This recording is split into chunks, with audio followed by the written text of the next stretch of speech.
Hello, everyone. Good evening. Welcome to the last weekly review of business analytics. It's glad to see that all of you have successfully survived until the end of the quarter.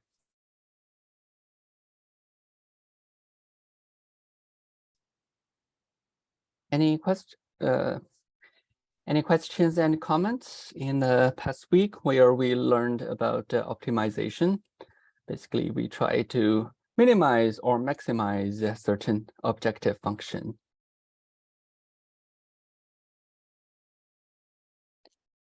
Hey, Jerry, if you could just start and help us like walk through the problems and then go over the homework, that'd be helpful. Yeah, sure. Sounds good to me. Thank you. Before doing that, I also realized last time there's something very useful to add upon.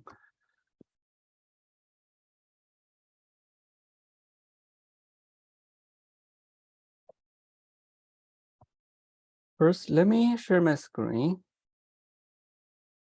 Recall that last week we learned, based on confidence intervals, something about statistical significance out of hypothesis testing. I prepared some a very short section of hypothesis testing metaphor so that you can compare the idea in a real world situation, because doing hypothesis testing is quite much like a criminal court ruling from the judge's perspective. We try to find significant evidence for crimes, but assume the suspect is not guilty. Then if we find sufficient evidence that exceeds the threshold for one to maintain guilty-free, that means we find a larger test statistic than the critical value in magnitude. Notice that we could get either a positive or negative test statistic, like a T ratio. Or if we find that assuming a person is innocent, the chance of the suspect to conduct extreme deeds is very small, then we would say that an innocent person wouldn't properly have a behaved like the suspect. So we reject null hypothesis. Or we could also build confidence intervals. If the range of the behavioral severity that's measured by like a test statistic is compatible with the evidence, then if this range does not overlap with the no guilt region, then we also reject the null hypothesis. I hope this metaphor will be useful for you to understand the logic behind hypothesis testing. Note that we do not actively seek support for the null hypothesis.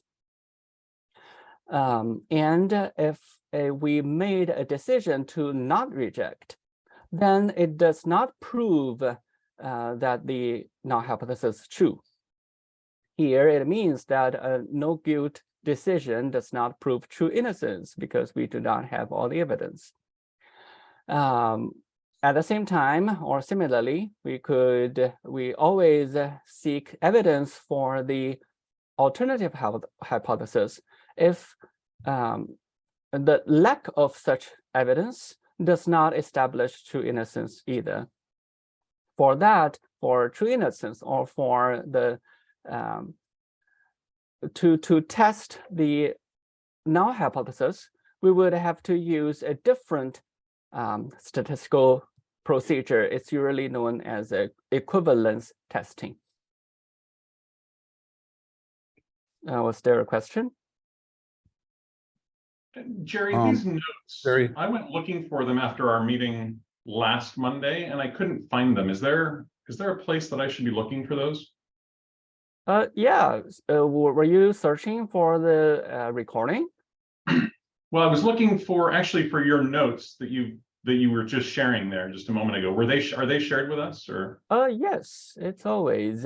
You could easily find them also on the page where you could find the YouTube, the video recordings of our session. You would just need to go to modules, TA hours, and there's a link here, review session notes. And it leads you to all the notes I shared with you. Okay, here, can live you on get back to screen. where I lost you? I lost you at the TA read notes. Go from Yeah. Zoom or from, yeah, where, back to the dashboard. Where did I lose those? Here at the bottom, below my email address. Am I the only one who's not seeing those? I don't I'm looking think. for them right now. Yep, I'm able to see that. All right, so go up one level, Jerry, because I'm not sure where you found those, where you went there. Modules. Modules, okay. The office hour is always stays on top. Ah, okay. I didn't realize, okay, I found it. I didn't realize that was a link. Excellent. All right. Oh, I see.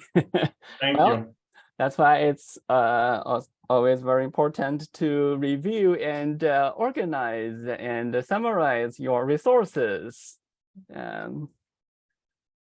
Since now although we have a very good access to our resources, many times we may not know that we have some, or sometimes we do not know what we don't have.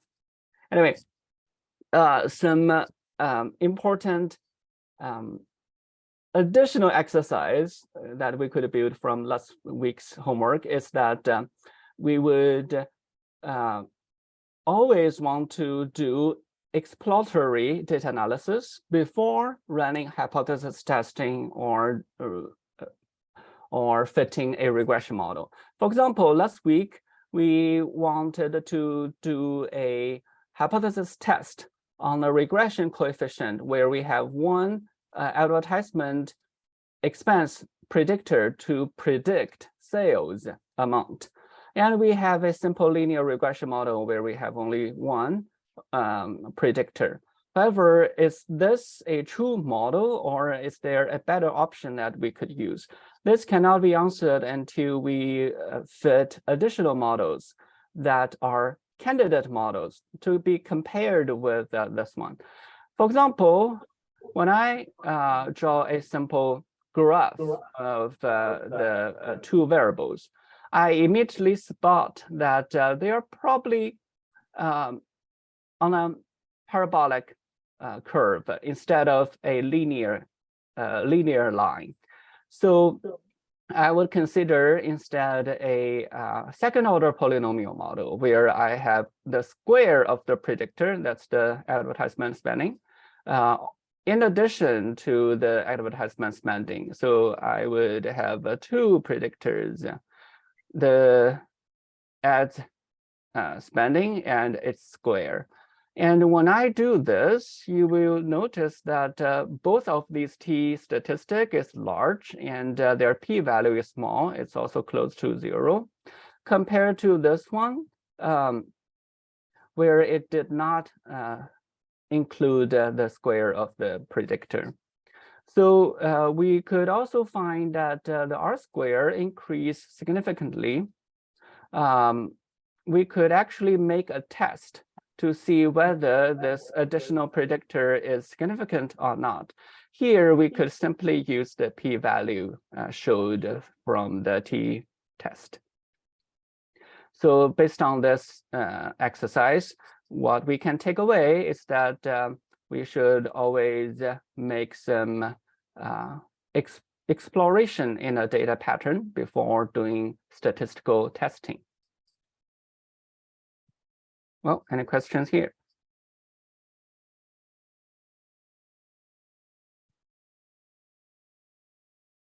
All right, now let's move on to homework 10. In this week, we will need to do some optimization. So they always follow the same procedure. We define some variables. What's important is the objective variable. Actually, this is y, right? And we also define x. That's all the constraint variables that matters when calculating y. Then we define how y and x is related in a form like this. Then we try to minimize or maximize this function. Then we get all the results. So what's important and where students could get incorrect results. So the critical steps lies in first, we need to define the variables clearly and correctly. And second, we need to find this function and supply the function argument to Excel also correctly.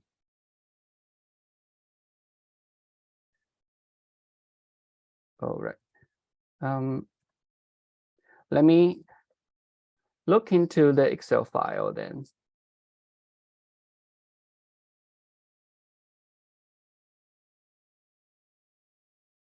Has some of you already played with or already found the optimum from Excel practice? And how did you define the variables and the objective functions?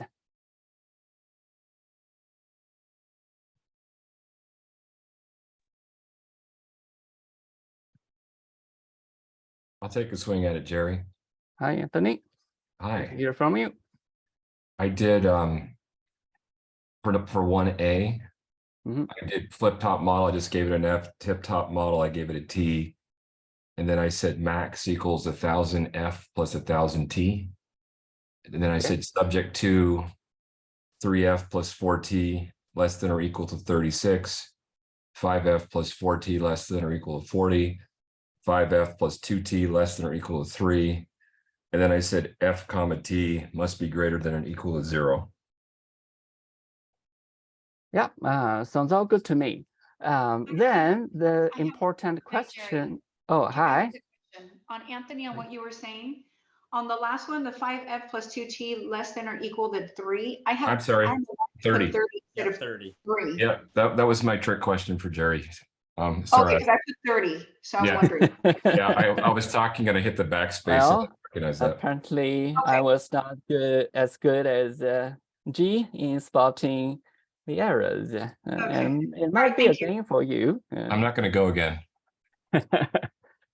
You did phenomenal. What are you talking about? You did great. Thank you. Jerry, is the first question asking for the constraints or the formulas? I agree with Anthony's answer, but for A, I did something different. Oh, really? Oh, okay. I can show you. Where did you do differently? Okay, yeah, sure. Let me allow your sharing. So yeah, that's why so sometimes one problem could be formed in different ways and they could be equivalent. So don't worry if you take a different approach, it's not necessarily incorrect. Yeah. Oh, okay. So you wrote some equations of the variables. I would have preferred to do what Tony did because this took me a while. So, but I did get those answers for Tony in my Excel tool. But is this okay? Just I solved for, what did I solve for? T. Yeah. It looks okay. Equals. Well, Tony got good. I just got okay. I'm kidding. But I'm happy to change it. So 1000 per lot, then the objective function also looks fine, although I was not sure why you also have I mean, you defined variables like P, I, and M as constraints, right? Yeah, sorry, that's but they are plastic not. yeah. They're not reflected in the objective function. Oh, I gotcha. Okay. Yeah. So here, as I showed clearly in the shared notes, it's very important to make the link between the objective function and all the constraints. If they are not linked, then it means the constraints would not play a role when we make decisions. Then it doesn't sound right. Jerry, sorry, you're not sharing the screen. Yeah, I was about to. All right, so let's take a look at the problem together to first understand what we need to define as x and y and how this objective function should be supplied to Excel. Then we should also provide constraints. Also, as relational relations with x. Okay. So here we are making two models of pens, and there are resources constraints listed in the table. To make flip-top model, we use this much plastic and ink and molding time for 1 unit of product. And there's also a tip-top model that uses a different set of resources per unit. And we have a total amount of available resources or raw materials or ingredients for production. Then we also we are given the profit for either model is 1,000 per lot. So we need to define a linear programming model for this problem and find the solutions. This solution is the optimum for this problem. And we are asked about the maximum profit and about out of the optimum or the solution of the maximizing problem, we need to find the excess capacity. And out of the sensitivity report, then we would need to find the feasibility range. So here, I think I just reviewed the answer probably. I hope it's correct. The range that the objective function coefficient, for one of the models change without affecting the solution. And there's also shadow price we need to derive. Okay, so after reading the problem, we should be very clear that this is a maximizing problem.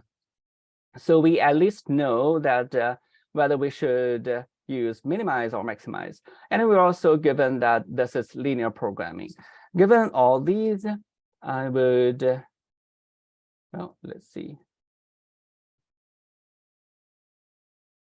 Okay, so I basically copy and pasted the sheet here from the, well, let's see, the given one here. Note that they are exactly the same in form. I have the per unit resource requirement.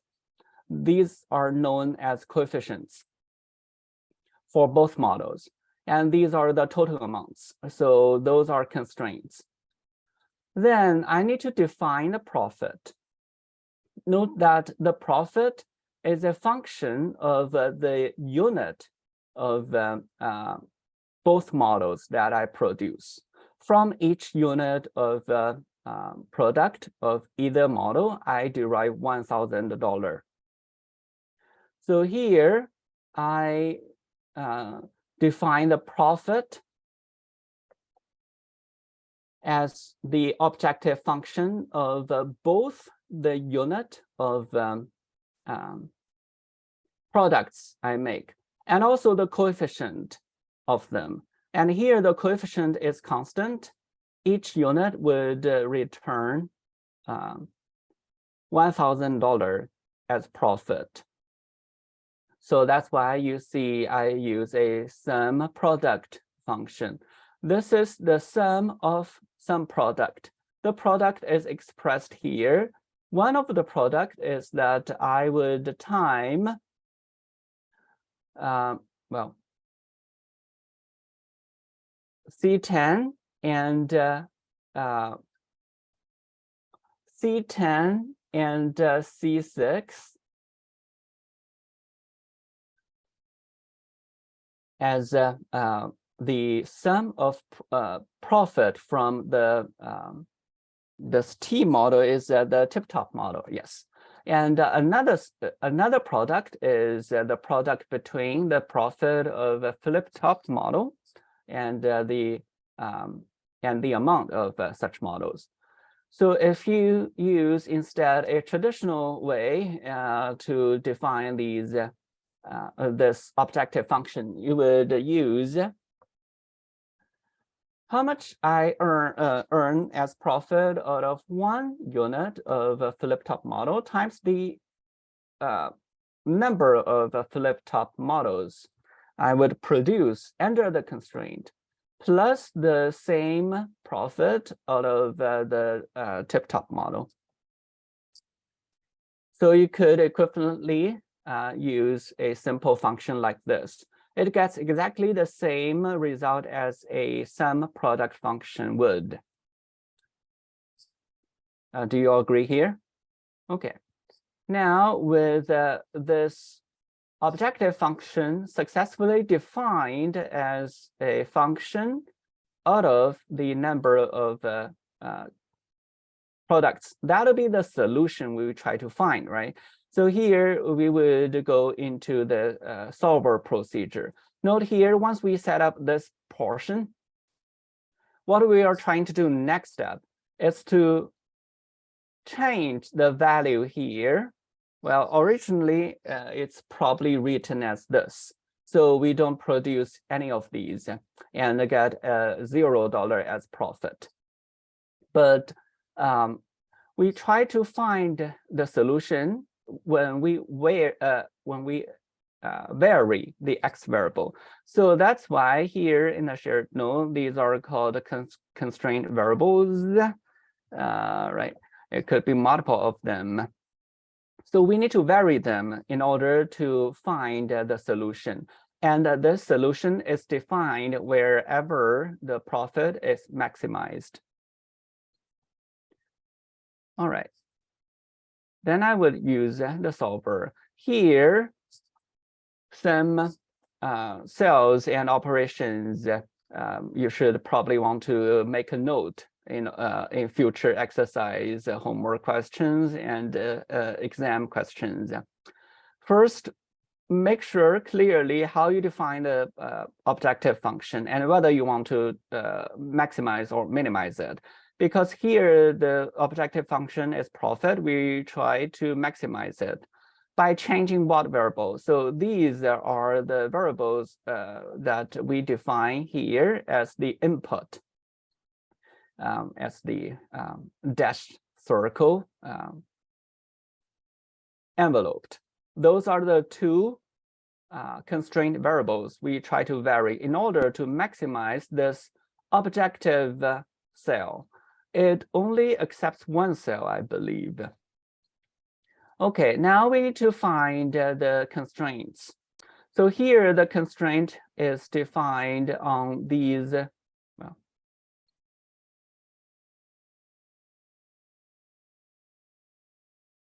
on these rows. because we have a total number of resources, it forms a cap. That's why we would claim that the number of plastic we would use for production is no greater than the upper threshold. That's the given total number of plastic we have. We do the same for ink and molding time. Note that here, each of these constraints has a smaller or equal to sign. This is very important. And here, note that how I define this variable. This also must be linked to the decision variables. For example, to calculate the plastic that we would use to produce certain units of product, I also use the sum product function. Otherwise, you could easily use a different one. For example, let's just practice what would happen if I use produce 2 units of flip top and 1 unit of tip top. Then here, to get this constraint correct, you would also you could, instead of using sum product, you could have also used a very simple function in Excel. This is simply the units of plastic we would use out of one product of flip top model times the number of flip top model that we want to produce. We do the same for the tip top model. So it's also expressed as a product, and we sum them. That's why I use the sum product function. So this is the total amount of plastic I would use out of 2 flip top and 1 tip top model, given the unit of plastic used by each of the model. And with that, you would get exactly same result as observed here. Okay, so once we understand how the constraints were Jerry, can you please evaluated. repeat one more time how you calculate FM and TM? 2:1. Oh, this one I just supplied as an example. It was not a calculated result. It's like I just formed this example so you understand how these constraints are formed. This is not the solution where the profit is maximized, though. Did you get it? Yep. Oh, Thanks, okay. Jerry. All right. So then once we understand how the profit is related to the decision variables and how the constraints were also related to the decision variables, we could use the solver. If you did not link profit to the decision variables, meaning that if you click this profit cell, you do not see that the decision variables cells highlighted, then they're not connected, then it's incorrect. Same happens here if you go to, for example, molding time. And this must show that this molding time constraint is defined out of the decision variables. So they're related. If they are not related, then the problem setting is incorrect. With solver, we already found that we need to insert the cell of the objective and the decision variables into this changing variable cell. Then we also need to use this constraint. So to do it, we will do this. You could define each of them. For example, one is this, is smaller or equal to, the constraint is this one.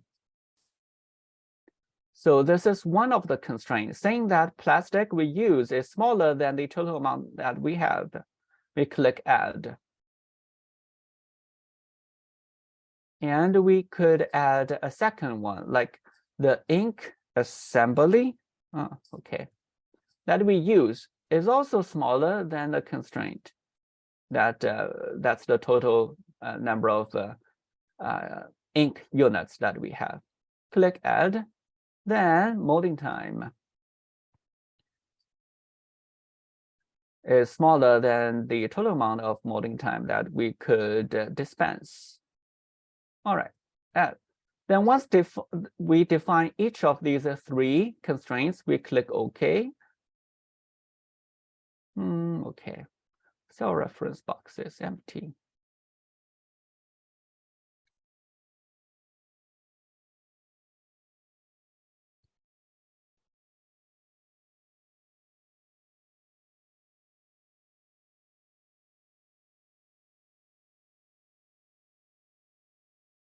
Or I should think here, Jerry, just- you can just get cancel now. I think I did this like, if you just hit cancel, I think you're good. I see. Okay. Well, you notice that I probably inserted many redundant ones. But if they're exactly the same, it won't matter because they're the same constraint. Then you could delete those redundant ones and achieve at this one, like shown here. So I have 3 constraints exactly measuring what's listed here. All right, then with that, we could use the select a solving method. Because we are doing a simple linear programming, we could just use the simplex linear programming method. Instead, on a different problem where we do the nonlinear programming, we could use the first one, that where it says nonlinear. Then click solve. Here you will be prompted with this sheet, and you could generate all these reports. These will be used to answer some of the homework questions. If you don't click them, then only the results would be shown on this sheet without all the additional reports. So you must manually select each of these to be used to address certain homework questions. But because I already have them generated, so I would just click OK.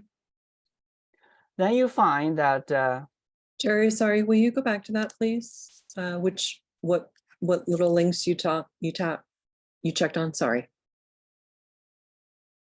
the link. What the extras were. Oh, here. If you click solved, you will find this prompt window. Did you get it? So once we go back to solver, right? Yep, I'm in You solver. define everything, you click solve, then there's a pop-up window to ask you whether you want to save the solution and whether you want to generate any reports. Okay. And here we do want to generate some reports from your perspective, because I already generated them. I may not necessarily need them again, but you should select all of them. And you could save the scenario. I think this is the solution, right? Yeah. Okay, yeah, I believe so. As you can see, these decision variables are already changed from what was before. I believe I clicked 2 and 1 earlier, and now this is solved. And the maximum profit is reflected right here. And the constraints is listed here. So it means first we used all the plastic and we used all the ink, but we have some extra molding time that's left. All right, with that, you should also have, well,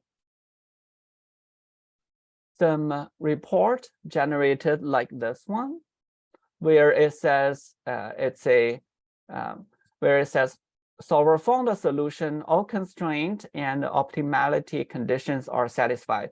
This is desired. Otherwise, you could be seeing an error message. That would be due to that you defined these either the objective function or the constraints incorrectly, or they were supplied to the solver window incorrectly. So take a look at the report before moving on. This should all show an OK sign. And these are the solutions. So the solution is reflected in several ways. First, the solution can be expressed in terms of the objective cell. That's the profit that we maximized. So the solution is that if we use these many, if we produce these many flip-top models and this many tip-top models, we would maximize the profit at this much by using these many units as resource. And here on this constraint table, we have a slack. Could one of you tell me what this 5 here indicates? Just that we have 5 extra units of molding time. Wonderful. Correct answer. Jerry, I have a question. So you're using original value 2 and 7.5. In the video for the Thomas, he was using original value as 1. Excuse me, I don't understand your question. Why you mention original value? So if you go to the Excel when but professor was showing or the Thomas was showing it, he was saying the unit produced, he always set it as 1. Oh, I see. So are you talking about the decision variable? Yes. Okay, it doesn't really matter if your question is correctly defined. For example, let's go back. What happens if I start from 0, 0? Let's just click again. And did you already see that the exact same solution is derived? What happens if I define it as a negative number? Let's see, this is totally out of the range. We would never produce negative number of products, right? But this doesn't matter inside of a linear programming problem. Let's solve it again. Starting from that the units of each model is a non-sensible negative number of units to produce. Let's solve again. See that the exact same solution is derived. This is the property of linear programming. It's a simple problem, so the solution is usually very it's always guaranteed to exist or not exist at all. So if you find a solution, there must be one and only one. And this corresponds to one of the notes I make here. Usually for a set of k, decision variables, right, in our case. A system of k well-defined linear equations is guaranteed to arrive at one and only one set of solution. In contrast, note here, if the system of equations, this would be the objective function and the constraints, are nonlinear, then the condition for the solution is unknown. We could have either 0, 1, 2, 3, or infinite number of solutions. So that's why we usually prefer a linear programming problem, if we could use it, over nonlinear programming problems. Because in nonlinear programming problems, the global optima are not guaranteed. So if we find some solution in some small range that maximize profit in certain range of units of resources, it's not guaranteed that in some other range that we could not find a better profit.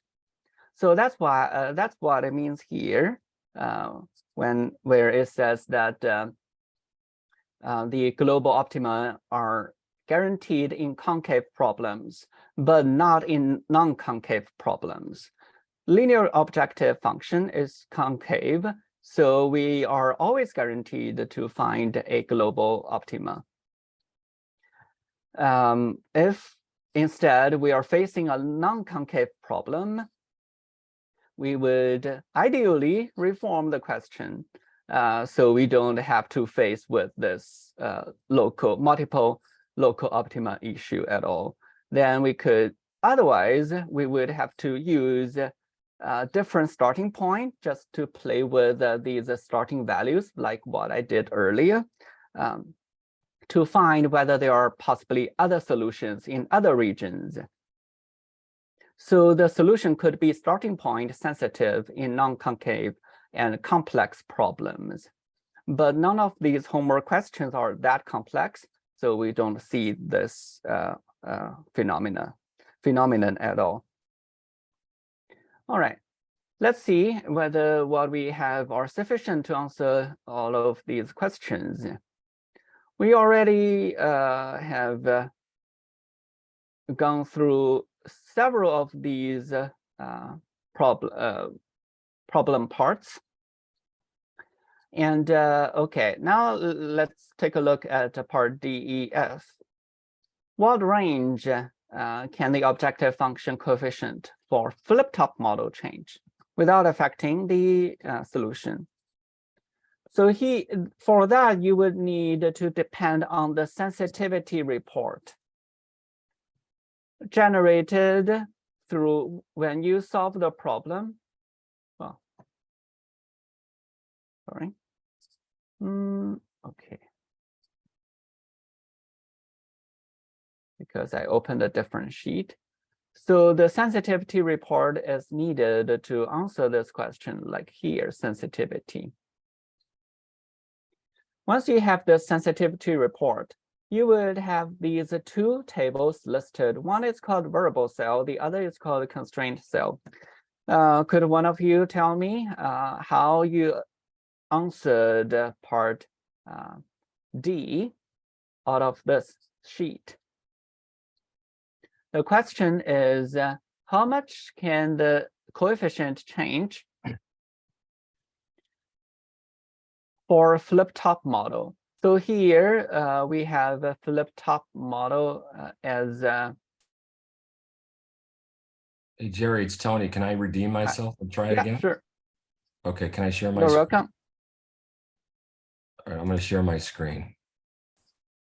Yeah, sure. You could also use my shared screen to answer how you derive the answer based on the sensitivity report. All right, we'll do it that way. So, so D, it's what's the range? I had flip top 750 to 1250. And what I did is you look at that first row where you have the objective coefficient of 1,000. So that means you take the far right a decrease of 250. And then by chance, it's an actual increase of 250. So your range is 750 to 1250. Ah, sounds good to me. Okay, and then E, it says what's the shadow price, and that's in the constraints box below, and that's 125. And I put, it tells us each additional unit would increase the overall profit by 125.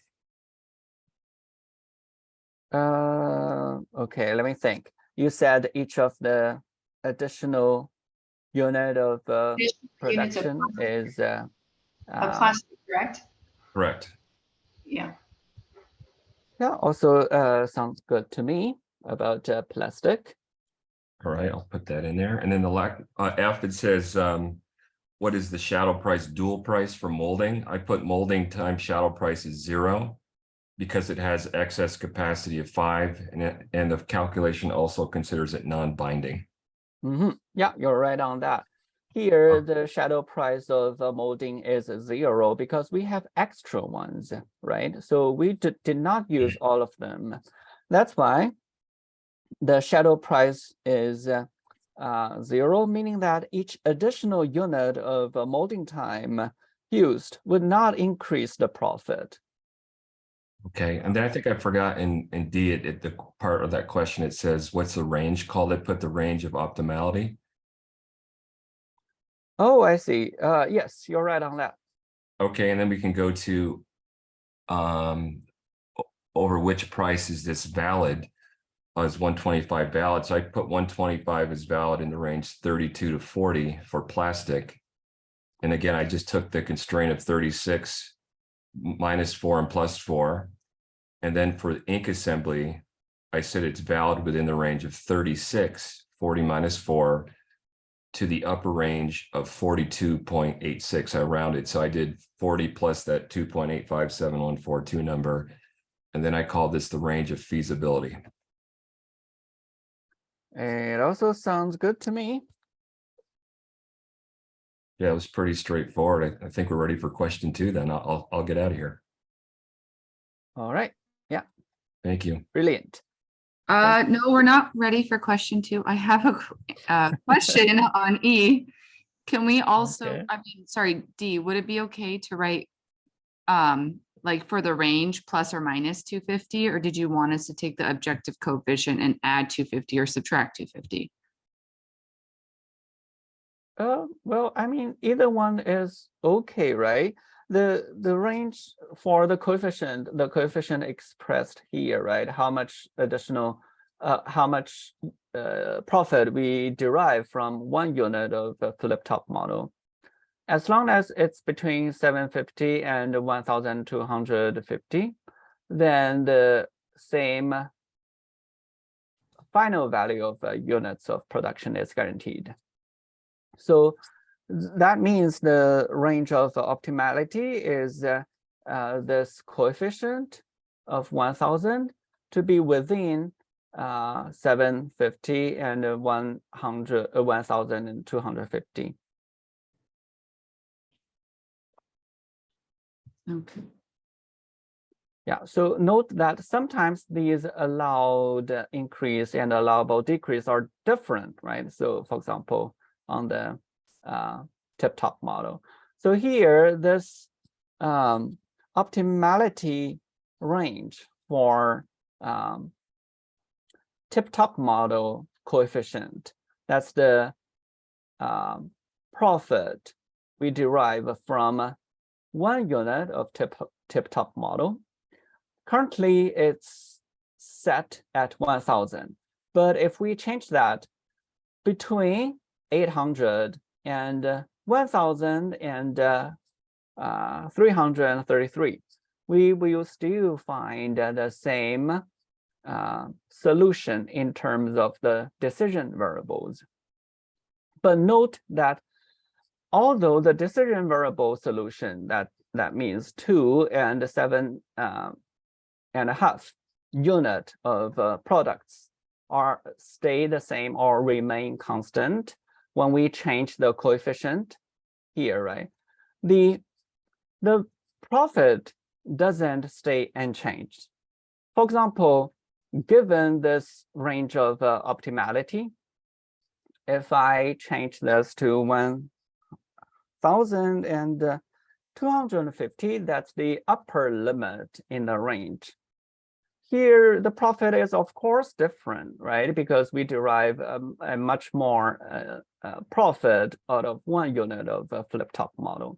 But what stays constant is the unit, the solution expressed in decision variable. So let's demonstrate whether it was true. Let me use over again.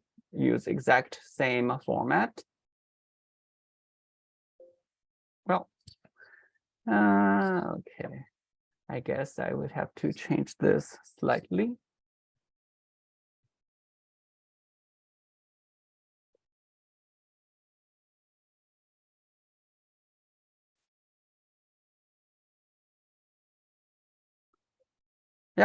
Okay.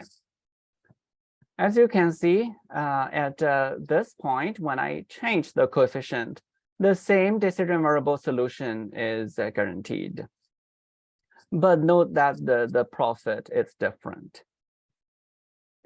That should be apparent. If we change the coefficient, but the solution is the same, then we find when we find a sum product between these, then the profit would also increase. All right, how about problem 2? Have you solved that already? And what difficulties have you encountered?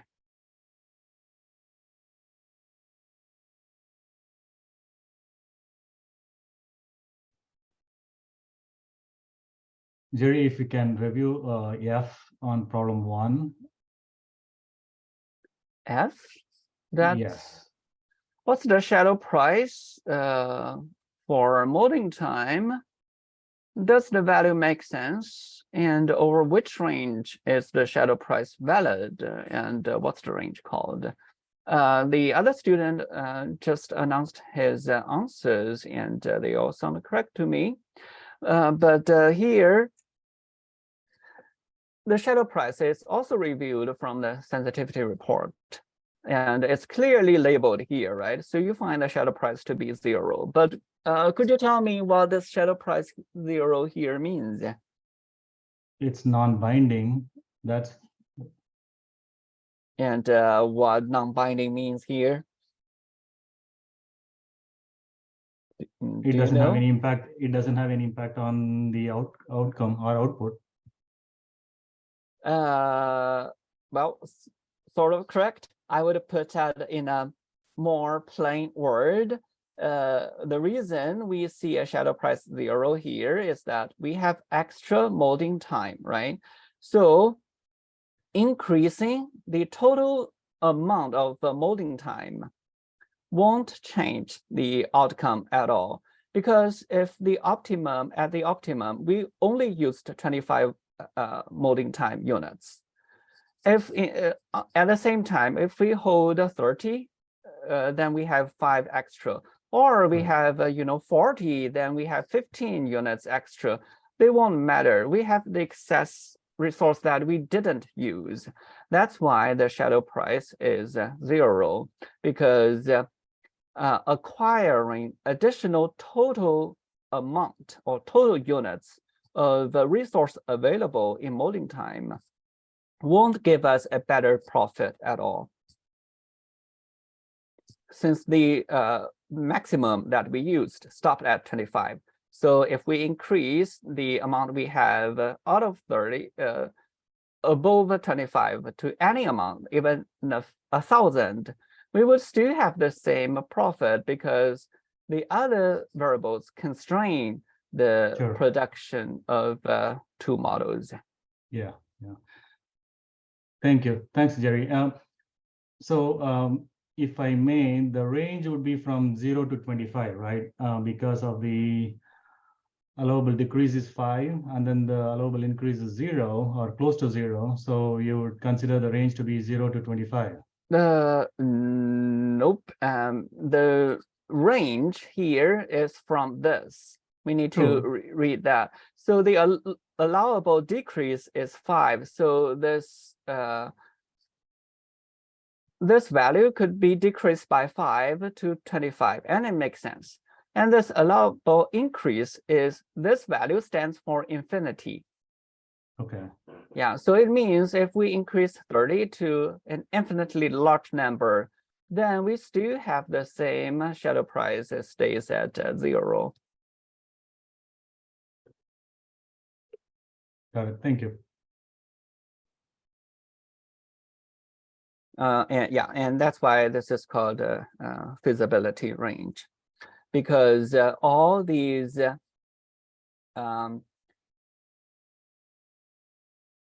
the solution is feasible given that we change the total amount of resource we have at hand.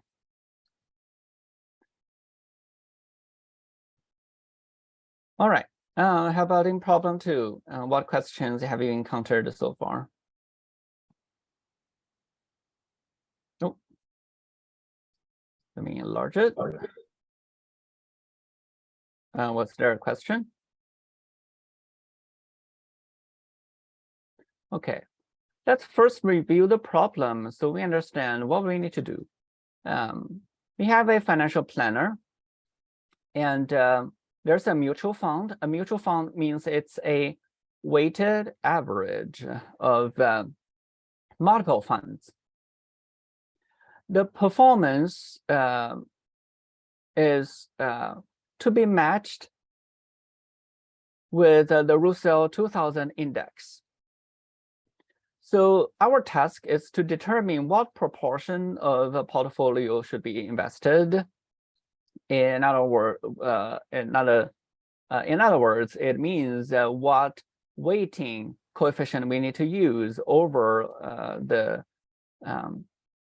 possible share of the portfolio we could provide. Should be invested in each of the 5 mutual funds listed below, so the performance matches. So note clearly here, what we try to do is closely mimic the performance of an index. It doesn't say that we try to exceed the performance of a reference, or we do not try to deviate as much to the Russell 2000 index. So what we try to do, this sentence matters in terms of whether we are trying to minimize or maximize, and what to minimize and maximize. Let's take a look at the sheet here. We are given the reference here as the annual return in year 1, 2, 3, and 4. We are also given the 5, are they stocks? Oh, well, mutual funds, right? So that's why, given this sheet, we would need to do, as I outlined in the shared note, in optimization, what's the objective variable and what are the constraints, and how we define the objective function and the constraints. Then determine whether to maximize and minimize the objective function. So I copy and pasted the sheet from what we just saw here. So what's written here were the outcomes, right? The decision variable, we need to define them. Well, decision variables. Here they're defined as the share of the stock maintained in a portfolio. So they necessarily need to sum up to 1. That means if I were the planner to construct this mutual fund, I have $100, then I would need to distribute this $100 over these 5 stocks. If I equally distribute them, it would mean that I invest $20 in this first stock, and $20 in the second stock, and also $20 in the 5th stock. That's why these are the share of the individual fund inside the mutual fund. Were there any questions here? How I define the decision variables? That these decision variables characterize the mutual fund. I don't know the technical term out of it for this, but I would just call it the share of individual fund in the mutual fund. And then we define the objective. So this objective is that it's out of the question here. We try to mimic the performance. That means we don't want to deviate from the performance of this reference index at all. This deviation could be either positive or negative, so we must account for both of them. So how do we get a loss function that both penalize when we get a smaller value or larger value than a reference? This answer is very similar to what we do in regression. It's the sum of squared errors.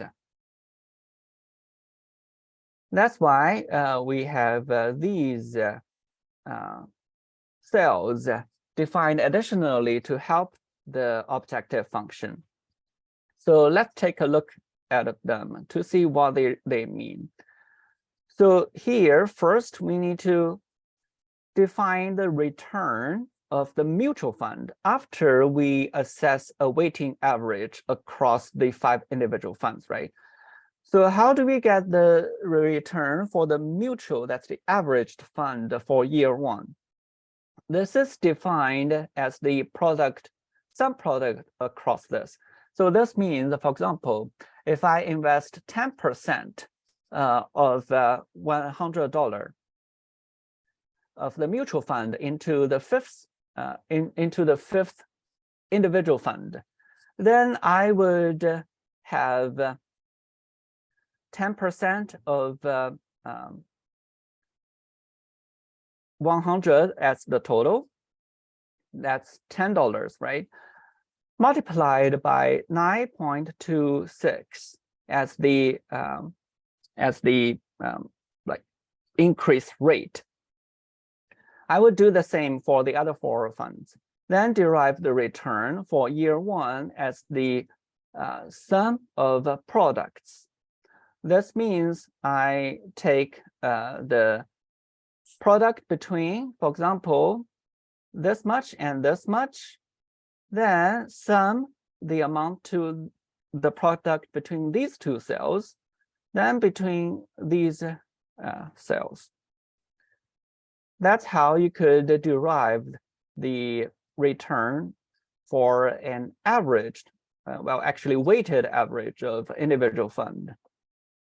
Then we do the same for other years. Were there any questions here? How to find the return of a weighted average? Great. It sounds it should not be a problem. Now let's find the deviation. How do we mimic the performance of the mutual fund that's a weighted average of the 5 different funds to this index?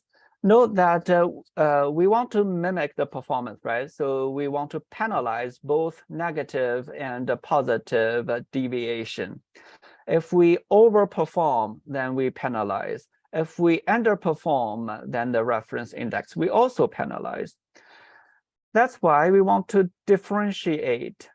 We want to take a square of the difference. For example, because here in year 1, our constructed mutual fund gets a smaller return than the reference Russell index, we want to penalize it by the difference between them. That's roughly 0.4 squared. However, there are also years that we overperform it. For example, in year 2, we have 22.03 as the, I think this is the increase rate, right? Or the profit rate. It's greater than 22 by 0.03. We also want to penalize it. That's why we square it. So here, these difference, once squared, it'll be both penalizing positive and negative difference. You could also see this clearly if well, let's see. I would have to change the layout. You could also see this clearly if you define the difference directly.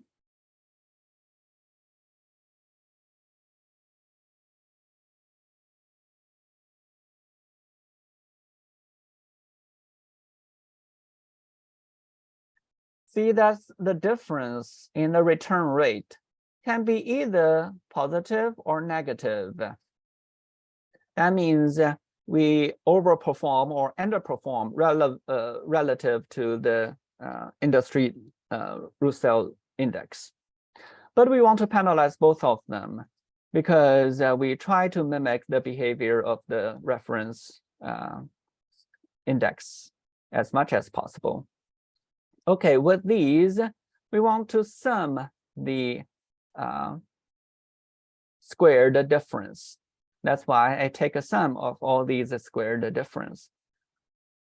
The constraint in this problem is that the share of these 5 individual funds necessarily add up to 1 because that's how we define shares, right? We only have 100% of a principal to share between or among these 5 different funds. Were there any questions how I define or set up this question?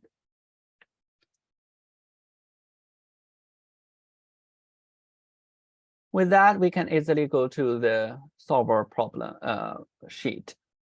Here, the objective function is defined here as the sum of squared difference over 4 years as the sum of a squared difference in the return rates between our constructed mutual fund and the industry average. That's the Russell index. So we have this objective cell. We try to minimize it because we are mimicking the performance in the Russell index. So if our sum of squared difference is minimized, that means our performance of the return of the constructed mutual fund is as close as possible to the industry average. This subjective, subject to the constraint. This constraint is defined here. If you click add constraint, this is the sum of all these decision variables expressed as a share, as a percentage. It must be equal to 100%. Then you click add and cancel. You see that this constraint is added. But since I already added it before, that's why there were 2. Otherwise, you would have exactly 1 of them. This is the only constraint. But you could also get constraint, but it might be redundant. For example, each of the share, although they add up to 100%, right? This share also must be non-negative. We could never define a mutual fund that we have a negative share of one individual fund. So it must be greater than 0. Let's see whether I can input a value directly. Okay, it seems it's possible. All right. You could do these, but in this problem, it's not necessary. But in other problems, I believe this is very necessary. You should definitely do it. By giving the possible range of each decision variable, like these percentage, it must be non-negative. So that's why you add each of them here. So in a complete set, you should have 5 of these constraints, saying that each of the 5 decision variable expressed as a percentage needs to be non-negative. And we use the nonlinear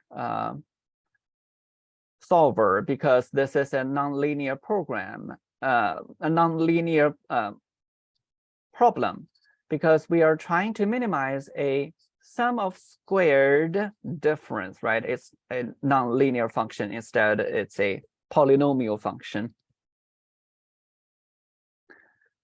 Or equivalently, there's a shortcut. You can click this make unconstrained variable non-negative. That will be equivalent as if adding all these additional constraints with respect to each of the decision variable to say that all decision variables need to be non-negative. Because this is common, there's provided a check mark that we can make. So make sure you click this make unconstrained variables non-negative wherever necessary. Then we solve it. And because I already solved it, you see exactly the same result here. Otherwise, let's try a different starting point.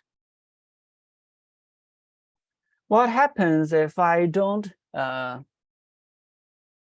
share anything at all? Let's see whether it gets us a solution at all. Yes, it does. I derived exactly the same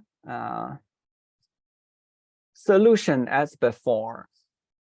Even if I started from a nonsensible starting point where I have 0% of a mutual fund distributed to any of these individual funds.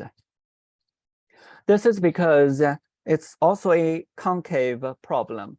Although it's nonlinear, it's a second order polynomial function, right? So it makes it concave, and the function is well behaved. We are guaranteed to get a global optima. Now, any questions here?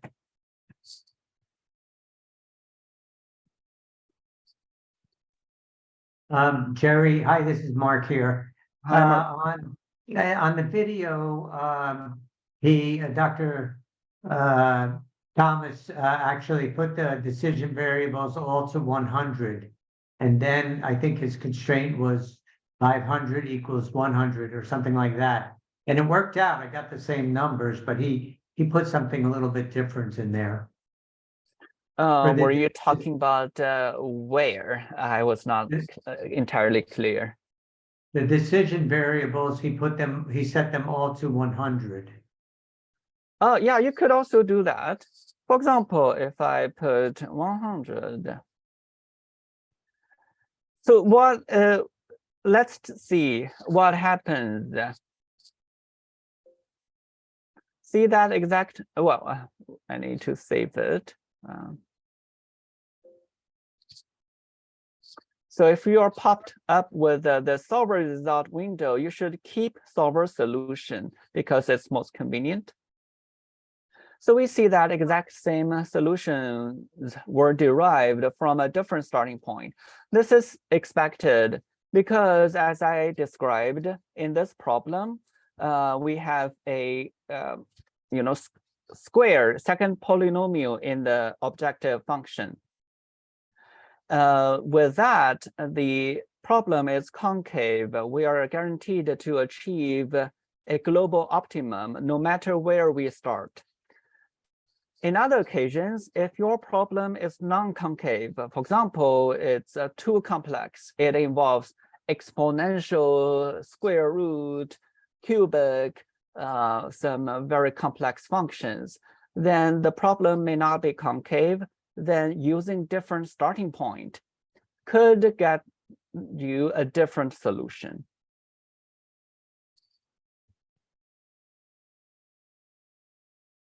All right. So here, let's take a look at some of the common mistakes we could make. First is how we define the objective function. This must be linked to the decision variable. But if you click directly at the objective function, you see that it's linked actually to the squared difference. It's not, these decision variables are not highlighted. This is due to indirect reference. Although the objective by appearance, when I click it, does not have the decision variables highlighted. But if I go to the highlighted part, that's the squared difference, right? We find that the squared difference is related to the returns. Then if we click returns, we find that the return is related to the decision variables. That's how that if we work backstream, we would know that this objective function is in fact related to the decision variables. Let's take a look at the constraint. In this problem, this is simple, that all these decision variables, they are taken as a sum, must equal to 100. So this constraint, these constraints are again related to the decision variables. So these are necessary. We must link the objective function somehow, directly or indirectly, directly in problem 1 and indirectly in this current problem 2 to decision variables. Also, all the constraints must be related to the decision variables, directly or indirectly. And in our examples, in both questions, all the decision variables are directly related to the decision variable when we click on the constraint expressions.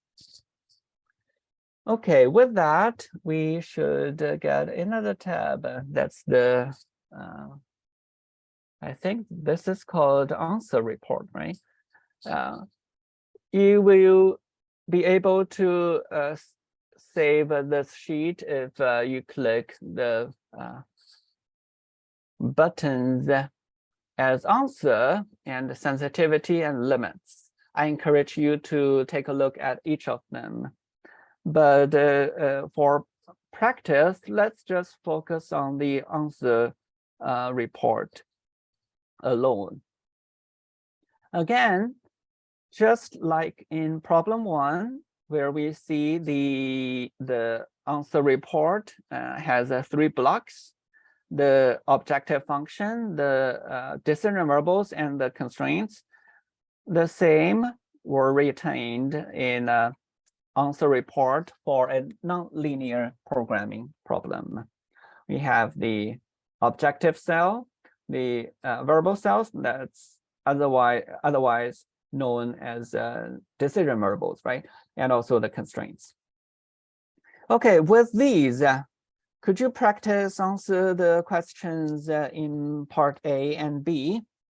Could one of you, okay, let's see what's part A and B are.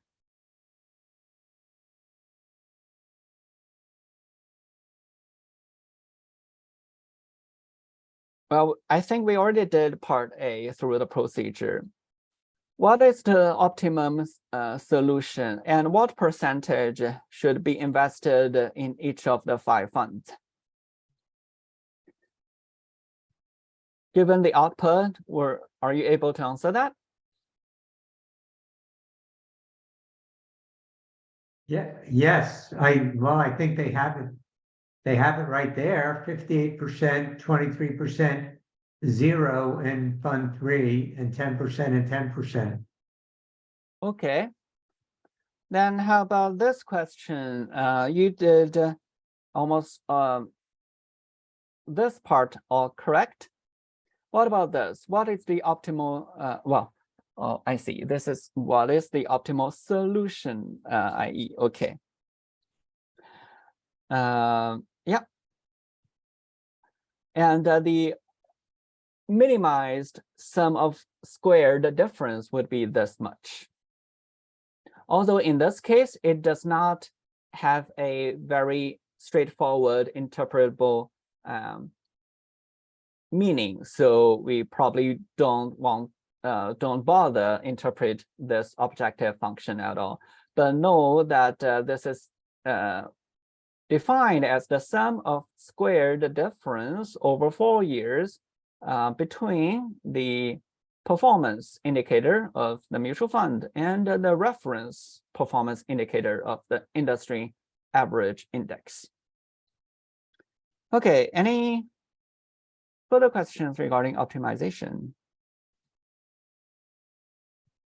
Jerry, again, this is Mark here for question A, the part A, writing out the linear program. Yeah, we talked about it, but the way I saw it is that it's each year the returns minus the returns of the Russell squared. So it's R1 minus 20 squared, and then a parentheses R2 minus 22 squared, and R3 minus 8 parentheses squared, R4 minus 2 parentheses squared. So basically you're subtracting the yearly value, the yearly returns, and then you subtract the Russell index from the yearly returns.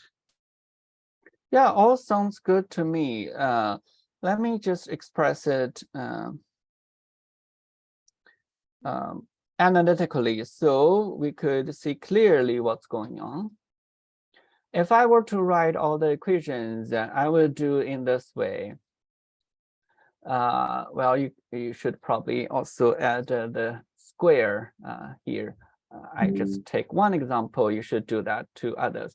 So here, if I write equations to express what I did in problem 2, it'll be that I try to minimize the sum of some squares, right? This square is defined by the shares and the difference between the share and the reference. Oh, sorry, not the share. These are returns.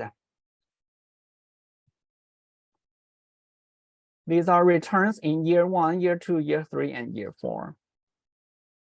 And these returns are in turn defined as these x variables. So note that here the R1 is not x1. Instead, R1 is the weighted average of x1. So I could do this. R1 is equal to x1 times this much, 22.27. And we do the same for all others. Well, this is x5, right? And times, what's x5? 9.26 as the coefficient. So you do the rest for all others. Return 5 is defined as the sum of products. The product is the share in of fund 1 times its return. That's oh, sorry, no R5. This is R4, return in year 4, times the return in year 4. That's 1.27. Then we sum it over all 4 years. Well, sum it over all 5 funds to get these are return weighted average as the return. So I think this would complete the question setting. Well, any questions here?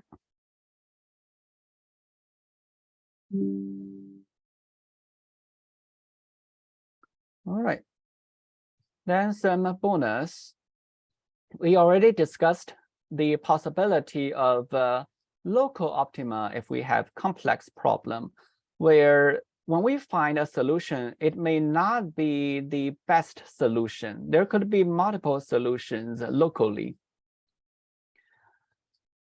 Additionally, there are some good news that once we learned this optimization, we find a great connection between what we did this week to what we have done in past weeks and what we have not done in future weeks.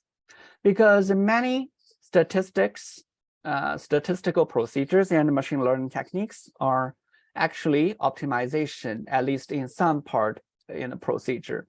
Recall that in week 3, 4, 5, and 9, we did linear regression. This is in fact, well, fitting the model is in fact an optimization problem. To find the linear regression model, what we are doing is to estimate some coefficients that includes intercept, right? To minimize the sum of squares of the error term. So we are minimizing a loss function. There could be also other types of regression models that's not linear. It's not nonlinear either. They are called generalized linear regression, where the dependent variable is not continuous. For example, it could be a binary dependent variable if we are trying to describe whether one chooses to go to work by car or not. This is a dependent variable that has possibly only 2 options. In this case, we're estimating coefficients that maximize some likelihood function. I introduced likelihood function in some previous week's notes. So if you're interested, take a look at them. But in that case, we are maximizing the likelihood. Nearly all machine learning methods are optimization problems. For example, we have a principal component analysis or autoencoder, where we try to retrieve as much as information from a high dimensional data as possible using some low dimensional construct. In this case, we are trying to find some feature weights that maximize the proportion of input information retained in the output. That's why it's in fact a maximizing problem. And in even very complex methods, they're actually defined in very simple optimization problems. For example, we have regularization, some decision tree algorithms, and your favorite natural language processing that I'm sure that you have heard a lot these days, which is in fact a version of artificial neural networks. All these are optimization problems where we try to find some feature weights that minimize a loss function, usually for a continuous variable, like what we had here, the profit or the performance indicator as the return rates. The loss function would be defined as the sum of squares of the error. So this closely measure what we did in problem 2. We are trying to minimize the sum of squares of the difference. So the difference here can be understood as an error term. If the dependent variable or the objective function is not linear, we would try to minimize the negative of the likelihood function. That would, in fact, maximize the likelihood function. So all the possible problems are solved by optimization. Now we should be satisfied, equipped with what we learned this week. We should be able to understand a lot about what's going on in the data analysis field. Any comment on that? I think in case that you find some of the problems somewhat complicated in this week, you should be also happy to see that they are very useful.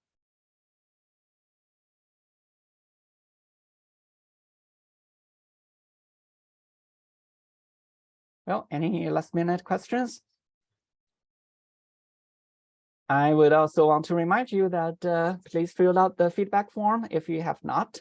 This is listed on top of the shared notes. I will also send a reminder announcement later.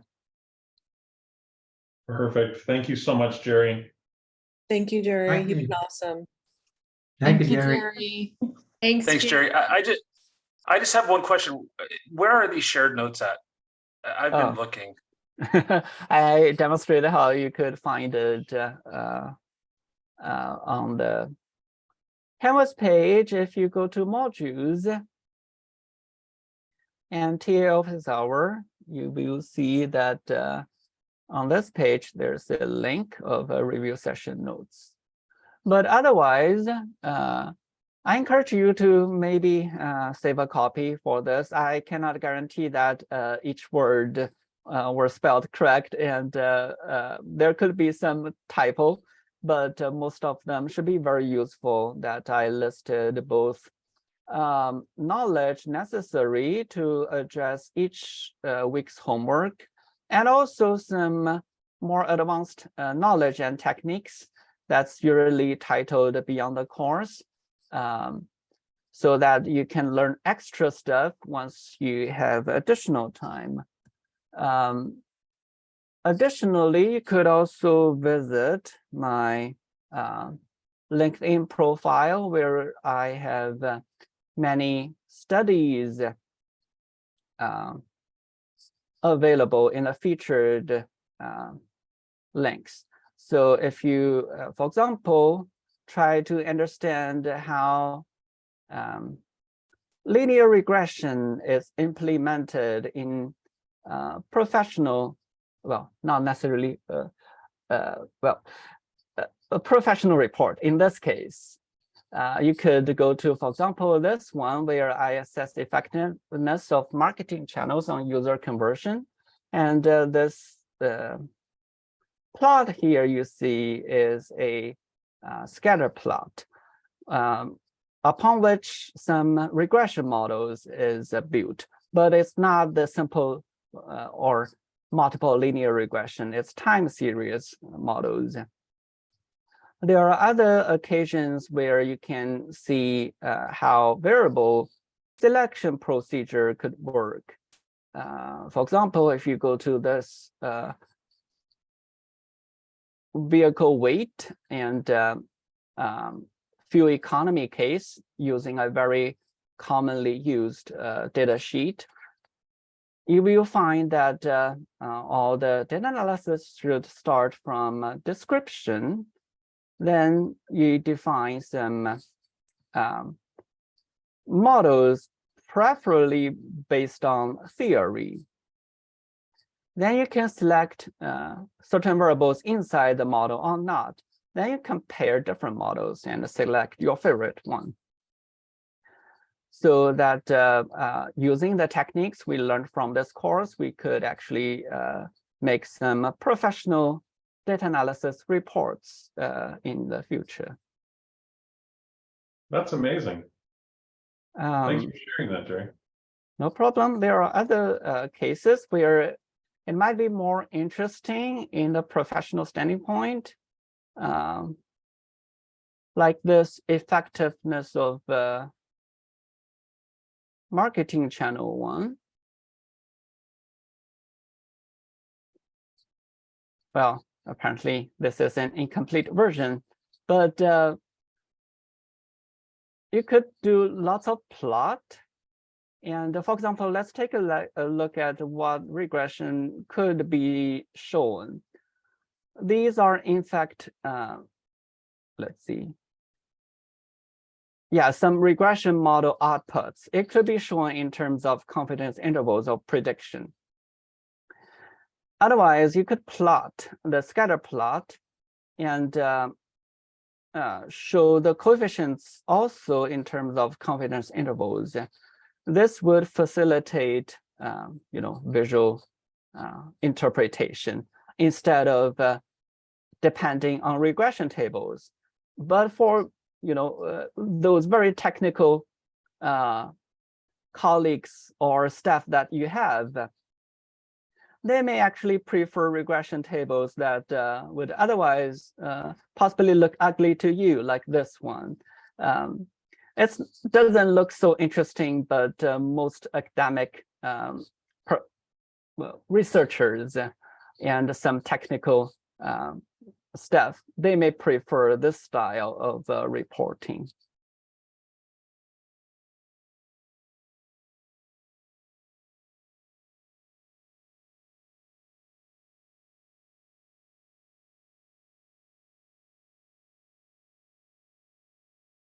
That's great. And that's all on your LinkedIn. Is that what I saw, Jerry? Yeah, you could go to LinkedIn, then there's a featured part. I'm not sure whether if you don't add me, you'll be able to see it. But it's under featured. There are several different reports listed, including some published papers, but some of them are professional reports. So they are designed for audience who are not familiar with all the technical stuff. So they may better attract you than those. For example, this one is an academic paper, so it involves lots of regression tables that may look ugly to you. But this one, for example, is a professional report that also involves regression models, but also many other statistics, which is expressed in slides. So for example, to show some variable importance, I used these line chart. Oh, let's see. Maybe they are called bar charts.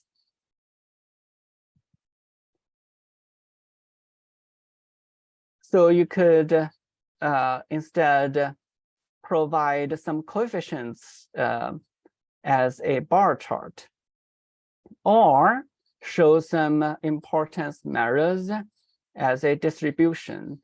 So you could compare the results from different models. Excellent.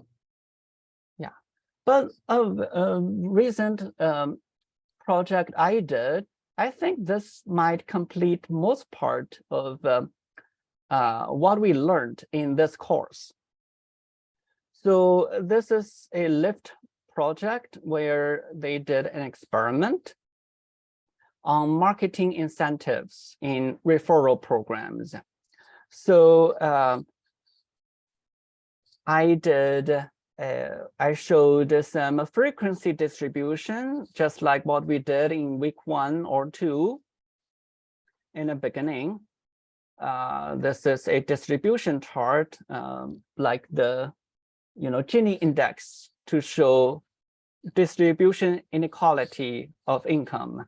There's a distributional inequality in terms of the marketing outcome as well. Then we could also compare means based on what we learned in, was that hypothesis and confidence interval. So about 2 weeks ago, you could show the means with confidence intervals to facilitate comparison, so that I derived, this is maybe more advanced, that it's not really available elsewhere. I derived some difference adjusted intervals, so that non-overlapping of these two thick confidence intervals means significant group difference. Because the regular confidence intervals that we built in week 8, I believe, they may not directly indicate group difference when we don't overlap. Well, when we overlap, actually.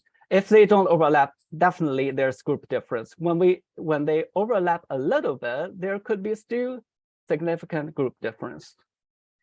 Then it's, as we practice a few times, it's very important to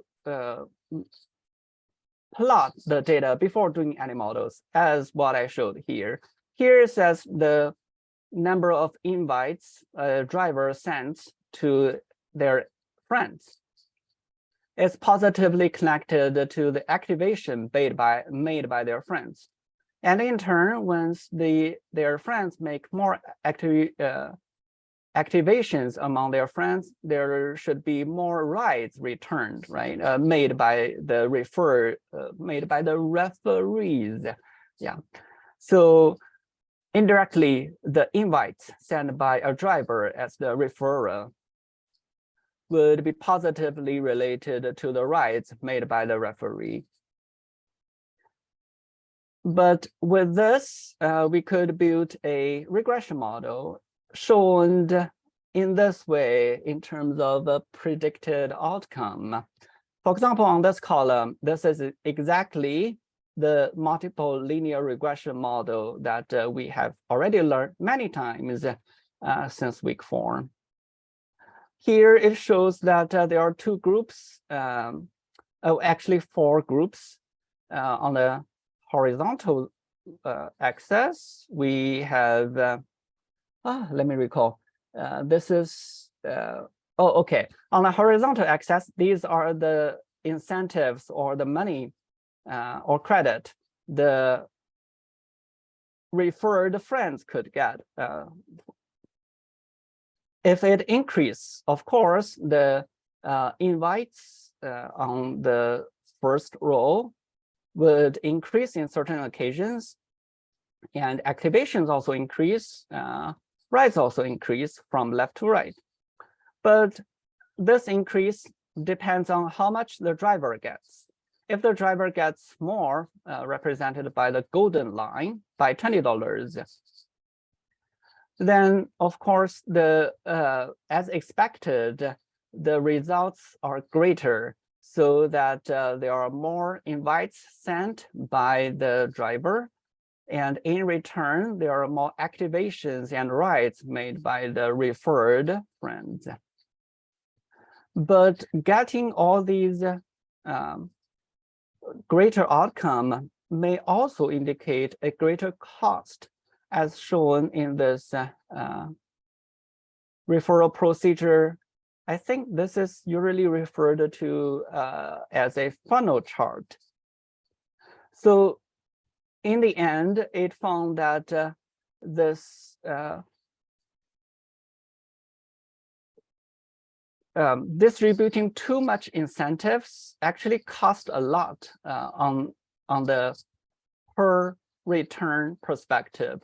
So it may not be the ideal option by the company to do so. Instead, you probably want to stick to the low incentive combination. So although on average the participation rate is low, but using the smaller budget, we derive the most outcome out of it. So using this confidence interval, we could also show prediction as outcome from regression models that will avoid the situations where you have to use the ugly regression tables like these ones. So making charts might be a better attraction than providing regression tables. Well, thank you for sharing that, Jerry. No problem. Well, this is to show that what we have learned in this course is very useful, and you could implement it in very different ways, and also to expand them to use in your own field. Even for very advanced methods, for example, some Poisson regression models, it could be still shown in a very similar way. So don't be afraid of advanced models. They are nothing but a different way of describing the data pattern. And the outcome, in addition to some continuous variable, you could also assess rates like these ones. It's not apparent in this plot, but these confidence intervals are asymmetrical because the rates are necessarily a percentage, a positive number. So even for some complicated model where the outcome is assessed as a categorical variable, where linear regression cannot be used, the results could be still shown in a very appealing way that avoids all the complex. Yeah, I think that's pretty much that means we could build, we have learned a lot that's very useful in professional and academic fields, and building on what we have learned already is great to go in the next step. And feel free to reach out to me if you need data analysis consultancy. Excellent. Well, thank you, Jerry. I'm definitely going to connect with you on LinkedIn. I might need you later. Oh, okay. Glad to hear that. That's awesome. Thank you, Jerry. Lately bid for some data analysis projects. I haven't got the fund transferred to me. So Got it. definitely, what I learned is that well, getting the skills or having the skills required to do certain jobs is very different than earning money out of that. So there's a huge gap between there's skill gap already, right? If you don't have certain skills, but there are also a gap there. Even if you have certain skills, you may not derive some return out of it. So I need to work on that. Well, thank you. Good luck, thank Jerry. you for everything, Jerry. Thank you, Jerry. You've helped us all pass this class. So thank you so much. Absolutely. Learned so much, Jerry. Can't thank you enough as well. I agree with Earl. Yes. Well, happy chatting with you, and good luck with the final week. Yeah, although I cannot review all the exam answers, but in other occasions, yeah, feel free to reach out to me after the course even. All right. Well, you've done an amazing job for us, Jerry. Thank you so much. Thank you for having all of you too. And it's been a pleasure discussing with you in both homework questions and other questions. Perfect. Thank you, sir. Have a good evening. Thank you, Jerry. Thank you very much. Bye, Daniel. Bye-bye.